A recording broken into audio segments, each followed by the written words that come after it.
Olá, meu nome é Marcos Ramon e a minha proposta aqui é falar sobre a tradição iluminista na filosofia. O iluminismo é um período bem importante dentro da filosofia, tanto que o século XVIII é chamado às vezes de século das luzes, mas também de século da filosofia. O iluminismo é um movimento que surgiu na Europa durante o século XVIII, como eu já comentei, especialmente na segunda metade desse século, que vai até a Revolução Francesa ali em 1789.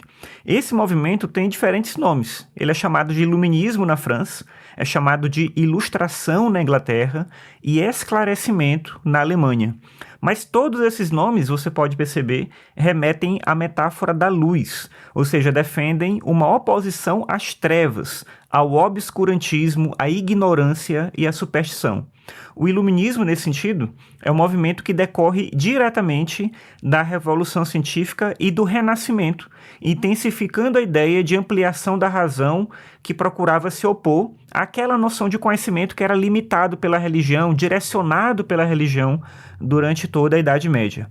Na filosofia, são representantes importantes do iluminismo o Rousseau, Voltaire, Montesquieu, Diderot, Kant, Goethe, Hume, Adam Smith, Vico e muitos outros, né? Tem muitos nomes aí que são extremamente importantes, porque foi um movimento diverso e muito influente que tinha como proposta central a crença na razão que, através da consciência individual, poderia nos auxiliar em alcançar o conhecimento da realidade. Assim, a base das doutrinas desenvolvidas durante esse período focam na possibilidade do conhecimento como caminho de libertação da humanidade, como caminho de fuga da ignorância. A princípio, isso não parece nada tão novo, né? Porque desde Platão a gente já tinha essa ideia de que o conhecimento era entendido como a possibilidade da libertação do campo da opinião, a libertação da superstição.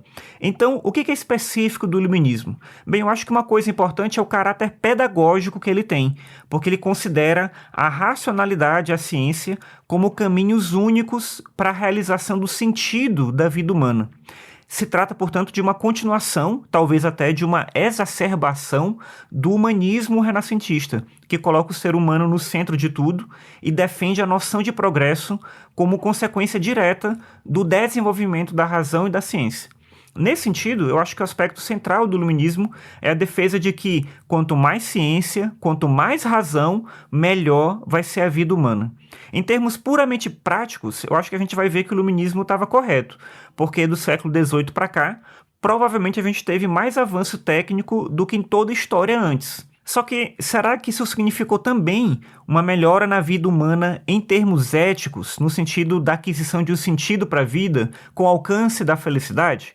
Refletir sobre essa pergunta é importante porque, para os iluministas, o avanço da ciência não era só um símbolo de realização técnica, mas era também uma possibilidade de transformar a vida humana como um todo. Então, existem respostas a essa pergunta que eu fiz, eu vou explorar em outros momentos, em outros contextos, mas agora aqui eu quero me ater apenas ao aspecto do movimento iluminista, trazendo algumas de suas principais contribuições, duas que eu acho que são essenciais. O primeiro ponto que eu considero extremamente relevante é a perspectiva da educação. O modelo de educação que a gente tem ainda hoje é uma decorrência direta do iluminismo, e ainda que a gente considere que esse modelo está ultrapassado, a concepção dele naquele momento foi revolucionária. É importante a gente lembrar que no século XVIII existiam poucos espaços de educação formal. Ou melhor, existiam poucas pessoas que tinham acesso a esses espaços. As escolas, como escolas religiosas, escolas de jesuítas, por exemplo, eram muito restritas, assim como era restrito também o acesso às universidades. As famílias ricas podiam até enviar seus filhos para essas instituições ou educá-los em casa, só que a maior parte da população permanecia analfabeta e distante do conhecimento científico. Por isso, quando os pensadores iluministas apresentam uma ideia de uma educação compulsória, ou seja, uma educação que é obrigatória para todo mundo e pública, financiada pelo Estado, isso soa não só como utópico, mas também como um despropósito, um absurdo, era uma coisa que não fazia sentido nenhum. Ainda assim, começaram a surgir essas iniciativas, inclusive com as primeiras obras focadas em estudos de pedagogia, como os textos do Helvétius, como a enciclopédia feita ali pelo Diderot e d'Alembert, e depois os textos do Rousseau Rousseau, entre muitos outros autores que começaram a pensar a pedagogia como ciência mesmo. Então, com todos os problemas que a gente possa ver na educação de hoje, o fato é que o iluminismo transformou completamente a nossa perspectiva sobre o que é ensinar e aprender e transformou o mundo completamente nesse aspecto aí, certamente para melhor. Uma outra inversão que é importante foi o liberalismo. O liberalismo filosófico, desenvolvido inicialmente pelo Locke, se estrutura na garantia de direitos naturais que deveriam ser assegurados e ampliados na estrutura social. Esses direitos passam pelos conceitos de liberdade, que se opõe ali diretamente no campo político à noção de um Estado absolutista que poderia controlar a vida das pessoas, o individualismo, baseado na existência de uma pessoa livre e capaz de se autodeterminar, e na noção de igualdade jurídica, que tinha como aspecto central a ideia de garantir a liberdade, negando a ideia de privilégios de uns contra os outros. Nesse contexto, surge também a noção de direitos humanos, que era uma coisa muito única naquele momento da história, em que se procurava entender o ser humano como igualmente capaz em qualquer circunstância e em qualquer cultura, fazendo assim com que a defesa de direitos fosse uma defesa inalienável para todas as pessoas. Assim como no aspecto da educação, é fato também que o liberalismo passou a ser muito questionado desde então, por diversos motivos, inclusive por distorções dentro do próprio pensamento liberal.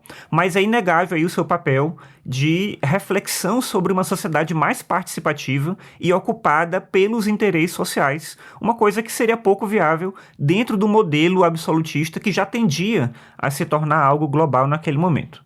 Bem, apesar desses aspectos positivos, as reações ao iluminismo, inclusive com críticas ao seu desenvolvimento e às suas possibilidades de exclusão também, surgem rapidamente já no movimento romântico. Um símbolo dessa transição rápida é o Rousseau, que é colocado como um autor iluminista, mas é também um crítico do avanço da ciência e da ideia de progresso como caminho para a emancipação humana, sendo, ao mesmo tempo, um autor símbolo do romantismo.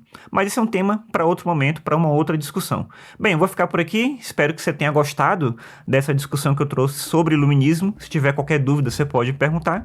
E é isso, até mais, tchau!